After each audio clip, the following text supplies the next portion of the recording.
Hi guys, this is Alea Jen and welcome back to my YouTube channel. So for today's video, may mga subscriber ako na nagtatanong kung paano nga ba mag-alaga ng bata dito sa Hong Kong edad 4 to 7 years old. So yan yung alaga ko. Dumating ako dito 4 and a half and ngayon is 7 na siya. So paano ko nga ba in-adjust yung ano namin? Unang-una guys, wag nyo muna bago pa kayo, wag kayong munang sumaway, wag kayong mangaral, hayaan nyo muna yung bata kasi nag-a-adjust pa. Kuhanan nyo muna yung loob niya, makipaglaro kayo, ganyan. Kung sasaktan niya kayo, wag kayong magalit or sabihin nyo lang sa amo nyo kung ano yung ginawa ng bata para siya na yung sumaway. Hindi muna pwede na kayo. So, hayaan nyo muna kasi iba-iba yung mga magulang dito sa pagpapalaki ng bata. May iba na ayaw nila na sinasaktan yung anak nila or dinidisiplina. Kaya huwag kayong magdisiplina muna. Tansyahin nyo muna yung ugali ng amo nyo kung papayag ba na disiplinahin nyo or hindi. Kasi may ibang mga amo na ayaw magpadisiplina. Ang sa akin naman is hindi ko muna siya inaaway. Ang ginawa ko, kinuha ko muna yung loob niya. So, bali nakikipaglaro ako sa kanya. Parati alos araw-araw ako nakikipaglaro sa kanya.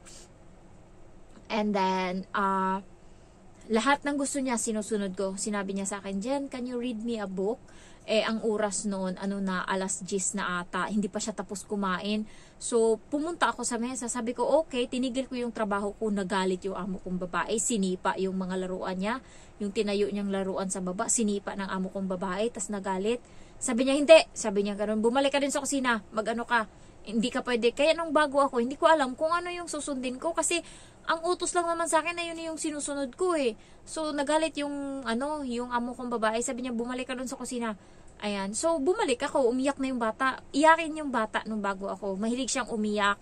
Parang yun yung defense mechanism niya pag pinapagalitan siya.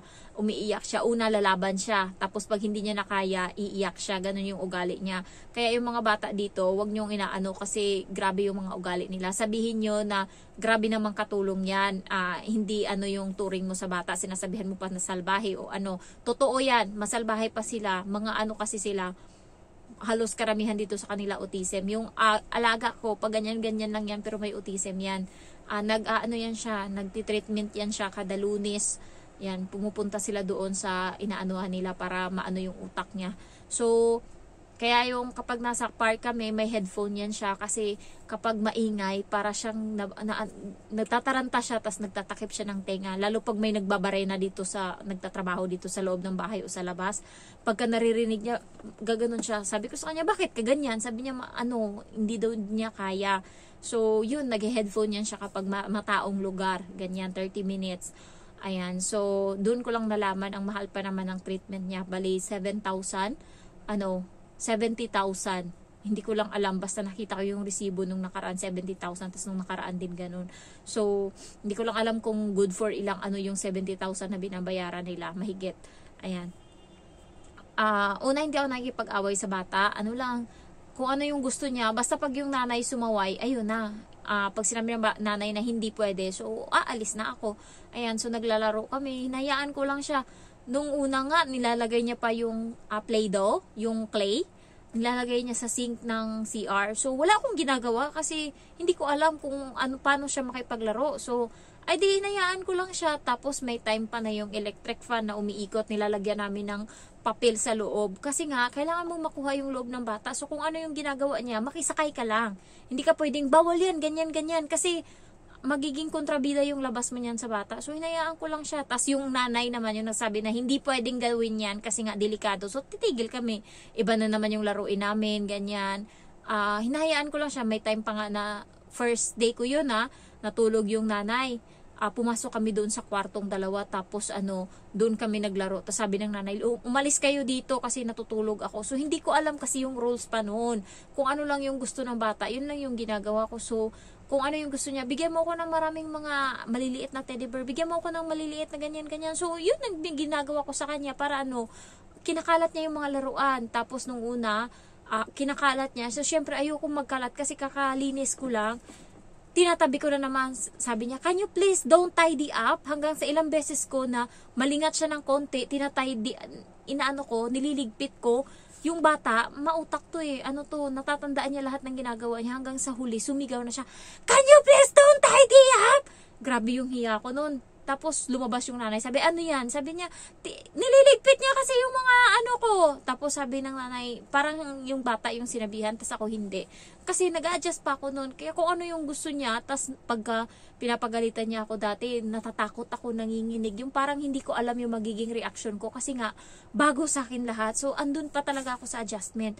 Hanggang sa, nagtiyaga hanggang sa umabot na sa time na parang gamay ko na kung ano yung ugali niya. Doon na ako nagsimula kasi yung nanay niya hindi na rin siya makontrol, nakakahiya na yung ugali niya, yung maraming tao tapos sisigawan niya yung nanay niya, yung hindi siya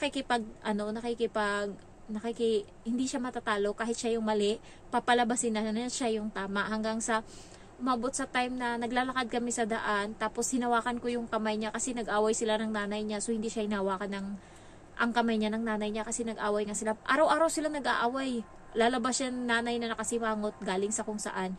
So, nawakan ko siya tas ginanon niya yung kamay ko. Can you please leave me alone? Sabi niya ganun. So, andun ako sa nahihiya na yung embarrassment. Yan. So, binitawan ko, nakita ng nanay. Sabi niya, bakit mo binitawan yan? Sabi niya sa akin, wag ko daw siya hawakan. Sabi niya, pagka ganyan, kahit ayaw niya magpahawak, pag nasa tawiran daw kami, hawakan ko daw yung bata. Nag-reason out ako. Sabi niya, ayaw niya kasi magpahawak. Tapos sabi niya, sa susunod nga, sabi niya ganun. Kasi nag-away sila, mainit ulo niya. Sa susunod nga, sabi niya ganun. Kahit ayaw niya, hawakan mo siya, ganun. So, pinagalitan niya din yung bata. Doon kami pumunta sa ice skating. Pagdating doon, napahiya na naman yung nanay. Ginawa na namin. Tapos nag-antay kaming dalawa ng nanay. Tapos sabi ng bata sa kanya, nilapitan siya. Una, nagpakitang gilas yung bata sa akin, nag-ikot-ikot sa ice skating. Ayan, sabi niya, tignan mo yung tricks ko, Jen. Ayan, dito ang tuwa ko, kunwari. Kasi kailangan mong makuha yung loob ng bata. Tapos nung nakita niya yung nanay na nandyan, sabi niya sa nanay, can you please go away? Ayaw kitang makita. So, yung nanay, andun yung hiya. Kasi sinabi yun sa coach ng bata, na ayaw ko makita yung nanay ko. Can you please go away? Sabi niya, okay na sa akin na si Jen yung nandyan, ako daw. Tapos sabi ng nanay nung pag-alis, mangyak-ngyak, bakit ganyan siya? Bakit ayaw niya akong makita? Hindi naman siya ganyan dati. Wala akong masagot kasi bago lang din ako, wala akong alam. So yun, hanggang sa unti-unti kong binali yung sungay ng bata. Sinabihan ko kapag naliligo siya, doon ko siya pinagsasabihan na mali yung ginagawa mo, hindi yan dapat. Pasalamat kami na mahal ka ng parents mo. Aside from your parents, who's the one who's going to love you? Sabi kong ganun sa kanya. May magmamahal pa ba sa yung iba sa ganyang ugali mo? Tingin mo mahal ka ng ibang tao dahil sa ganyan? Sabi ko, hindi nakakatuwa yung ganyang ugali. Tapos, maliban sa CR ko siya pinapagalitan, ako na yung sumusundo sa kanya sa may school. So, siguro mga 30 minutes yung lakad naming dalawa bago kami makarating sa bahay. So, sa 30 minutes na yan, pinupuno ko yung utak niya ng mga pangaral. Pinupuno ko hanggang sa makikita ng mga tao sa daan, umiiyak yan siya. Nabutan ko lang ng tissue. Pinapagalitan ko siya sa daan, kinakausap ko siya na yung ugali niya, hindi pwede yan, na ipapahiya niya yung nanay niya sa maraming tao. Kala mo ba, pagkaganyan ka ng ganyan, wala nang magmamahal sa'yo. Tapos, basta sinasabi ko lahat sa kanya. Tapos minsan nagdadahilan ako, binabago ko yung boses ko, tapos kunwari ako yung teddy bear niya na hate niya na teddy bear dito na yung frog. So ayun, sinasabi ko sa kanya, you know what? No one is going to love you because you're so bad. You're so mean kid. Tapos yung boses ko iba. Sabi ko sa kanya, if I was the one your mom, I'm going to hit you in the head with a stick. Tapos iiyak yan siya kasi sa sobrang niya siguro na hindi niya mapukpok. Sabi niya nga, tatapon kita na teddy bear ka kasi pinapaiyak mo ko, sabi niya ganun. Pero napapangaralan ko siya sa ganun. Kasi bata pa siya, na 4 pa lang yung edad niya, kaya ko pa siyang utuin. Hanggang sa pag nakagawa siya ng mali, sa sobrang gigil ko dati na hindi ako makaganti, lalo pag nandyan yung mga magulang niya, iniipon ko yan. Tapos pag nagluluto ako ng ulam, dinuduraan ko yung ulam niya. Kaso nandidiri ako sa nakikita ko. So, hindi ko na ginawa. So, ako, wag niyong gayahin tong ginagawa ko. Pero ito kasi yung ginawa ko para mapaamo ko yung bata. So, ngayon, umiinom siya ng gata sa bottle, sa biberon. So, ang ginawa ko, binitbit ko yung biberon doon sa CR kasi maliligo siya. Iniipon ko yung pagkadami-dami ko na dura, tas dinura ko dun sa gatas. Sabi ko sa kanya, inumin mo na to kay sayang, malamig na to mamaya. So parang mga siguro 1 linggo kong ginawa yon dun sa CR. Parang doon nagsimula na bumait yung bata. Dati guys, kapag kahit day off ko, nakakapikon yung sasabihin niya, Jen, play with me. Tapos sabi ko, it's my holiday. No way, it's not your holiday. Play with me. Even though, sabi niya ganun yung, wala siyang galang kahit holiday mo, bastos. Gusto niya, parang ano ba, ngayon napipiko na naman ako sa kanya, katulad ng nakaraang gabi, sabi ng nanay niya. Sumakay kami sa sasakyan, nagtaksi lang kami pa uwi, sabi ng nanay niya, gusto mo ba dyan, gusto mo ba dito sa harap umupo, katabi kita? Sabi niya, kasi malaki yung car, so nandun ako sa likod. Sabi niya, no, I'm going to sit with my helper. Yung parang, puta, pag-aari niya ako, katulong ko, parang ganun ba? Pinabayaan lang yun ng nanay, sinabi ko yun sa kanya. Sabi ko, ha? Ano sabi mo? My helper? Antayin mo sa susunod yung my helper mo. Wala ka ng ganyan, nakakahiya naman sa'yo, may helper ka, pinapasahod mo ko. Talagang, hindi man lang masaway ng nanay tsaka ng tatay yung ginagawa niya. Tapos kahapon, sabi niya, Jen, ayokong kausapin yung papa ko ngayong gabi. Sabi ko, bakit? Masama yan. Are you bad? Sabi ko sa kanya. Otherwise, you're a bad person. Sabi ko ganun sa kanya. Tapos nagalit siya doon sa salitang bad. Hindi niya matanggap na sinabihan ko siya noon. Ano yung ganti niya sa akin? Sabi niya, ikaw yung bad. Sabi niya ganun. Ikaw yung hindi nakikipag-usap. Kasi nga sa sinabi ko, nasaktan siya siguro. Sabi niya, ikaw yung hindi nakikipag-usap sa nanay at tatay ko. Sabi niya ganun. Parang ano ka lang, dumadaan ka lang, hindi ka nakikipag-usap sa kanila. Sabi ko, anong gusto mo gawin ko? Nakangiti ako harap-harapan sa kanila, makipag-usap ako. Wala akong time. Nagtatrabaho ako matino. Sabi kong ganun sa kanya. Narinig yun nila. Bahala sila dyan pag narinig nila. Yung nanay, nai-stress na din sa bata. Umabot na nga sa time na yung bata, sa sobrang ano ng ugali niya, sinabihan niya yung tatay na, ininom mo yung soy milk? Alam mo ba na liliit yung titi mo ng 1 inch. Sabi niyang ganun, napikon yung tatay. Sabi ng tatay, doon pa naman kami sa bahay ng matatanda ng time na yun. Tapos sa mesa kami noon, kinausap niya pa naman ng Chinese yung sila. Hindi na naintindihan ng lahat. Tapos yung katulong tumawa. Ako, alam ko. Sabi niya, because of that, sabi niya, basta sa salita nila, ang JJ mo is mag-1 inch na lang. Kasi yun yung ano mo. Tapos sabi ng tatay, saan mo natutunan yan? Sino nagturo sa'yo? Sabing ganun. Sabi niya, si mami, sinabi ni mami sa akin. So, hindi na nakareact yung tatay. Pero yung ang sama ng tingin ng tatay ba, yung, alam ko kasi pag masama yung tingin ng, pag masama yung ano ng tatay, pag galit yung tatay, kasi yung tingin niya iba. Gaganon. Basta iba yung tingin niya, alam ko kapag galit. Ganon din, alam ko na sila lahat. So, nagalit yung ano, tapos sinabi ng bata na, nung wala daw ako, yung tatay niya yung nag-aalaga sa kanya. Kasi yung amo ko walang tiyaga, amo kong babae walang tiyaga mag-alaga sa bata.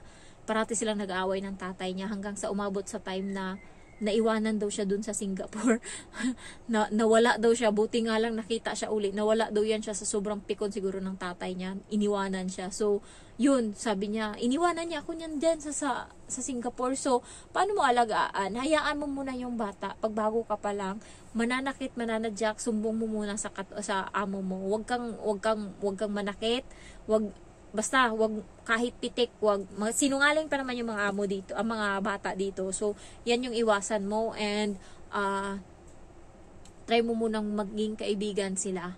Tapos, doon mo na sila disiplinahin. Mga 6 months to, doon mo na simulang disiplinahin. So, natutuwa yung amo ko sa akin kasi yung bata, mayroon ng disiplina sa sarili, hindi katulad dati. Kasi, sinasabi ko sa kanya, kasi ang dati, ang ginagawa niya, pag gagawa siya ng bagay, halimbawa, sasaktan niya ako, tapos magsusorry siya pagkatapos. So, okay na kasi nagsorry na siya.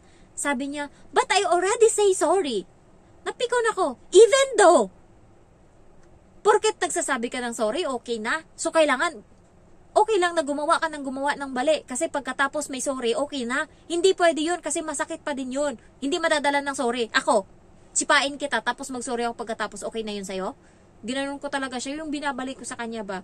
Pag halimbawa sinira niya yung gamit, sabihin ko, sige, yung laruan mo, sirain ko. Tignan natin kung masaya. Ginaganon ko siya, tapos nire-reverse ko. Halimbawa, pag naliligo kami, gusto niyang basain ako. So, kapag nag-aayaw ka, kapag ayaw mo, mas lalo siyang gaganahan. Ang gawin mo, sige, basahin mo ko, dali, itutok mo sa akin yan. Ginaganon ko siya, dali mo dito yung gripo para masaya. Sabi kong ganun. Yung inaano ko siya na kapag sinabi ko naman na ganun, titigil na siya, hindi na siya. Halimbawa yung isang bagay, anuhin niya, yung pagkain ko, gusto niyang pukpukin, yung durugin ba. Sabi ko, wag mong gawin yan. Tapos hindi siya, doon pa siya magiging demonyo, doon pa siya magiging masaya na pukpukin. Eh di, nilabas ko lahat ng pagkain ko. Ayan, pukpukin mo lahat. Di ba yan yung gusto mo? Pukpukin mo lahat. Sige, dali. Sabi ko ganun, wag mo akong sagarin. Ginaganon ko siya, wag mo akong sagarin kasi pag mapikon ako, iwanan kita dito. Tignan ko lang kung di ka maging malnourished, maging buto ka na lang. Kasi wala kang makain. Sabi ko ganun sa kanya. Ginaganon ko yan siya. Tignan ko na lang. Sabi ko ganun. Yung amo ko, nahayaan lang ako lalo pag nagalit ako. Sinabi ko talaga sa bata, sobrang galit ko na yung tain niya, inano niya sa sa libro, tapos tuwang-tuwa pa siya sa ginawa niya. Demonyo talaga nung time na yon. Sabi ko talaga, naano ko siya na sobrang frustrate na ako ba, sa puyat, pagod, tapos ganun yung gagawin mo sa akin. Sabi ko sa kanya, ito ginagawa mo, akala mo nakakatuwa? Antayin mong mapagod ako. Uuwi ako ng Pilipinas, hindi ako mag-ano dito. Sabi ko ganun sa kanya, ang ganda-ganda ng buhay ko dun, hindi ako nagtitiis ng ganto. Antayin mo, sabi ko ganun sa kanya. Sabi niya, sorry na, hindi mo mawala ng sorry yung ginagawa mo, ikaw maglaba dun. Sabi ko, laban mo yan, kung gusto mo. Ganyan yung ginagawa ko. Pag may isang bagay siyang hinawakan, tas ayaw ko, tapos pipilit niya, sisirain ko yan, babasagin ko yan. Ganon yung ginagawa ko, inaano ko. Kaya yung laruan na ano niya, tinatapon ko yung mga laruan niya kapag ganti ko sa kanya, yung mga laruan niya inuunti-unti kong itapon hanggang sa maubos sila. Siguro mga 3 sako, 4 na sako na yung natapon ko. Ganyan ginagawa ko pag sobrang ako, tapos pakalat-kalat dito sa bahay. Magugulat na lang sila, wala na, tinapon ko na. So, yun yung ganti ko. Inuunti-unti ko yan. Muna, ilapit ko muna yan mula sa laruanan niya. Doon sa kwarto niya, lapit ko yan sa sala. Hanggang malapit sa basurahan. Mamayang gabi na, ishoot ko na yan sa basurahan bago umalis. So, ganun yung ginagawa ko. So, yun yung ginaganti ko. Minsan lang nakakasakit sila ng loob, lalo yung salita nila ba. Pero, sipin na lang natin na kaya yan. Yan yung tinitiis ko dito. Kaya ngayon, hamunin ako nitong mga abnormal na to. Mga na to na ganunin uli nila ako the way na they treat me before. Iwanan ko sila dito, wala akong pakialam. So, ayun lang guys. Thank you for watching and I love you all. Bye-bye.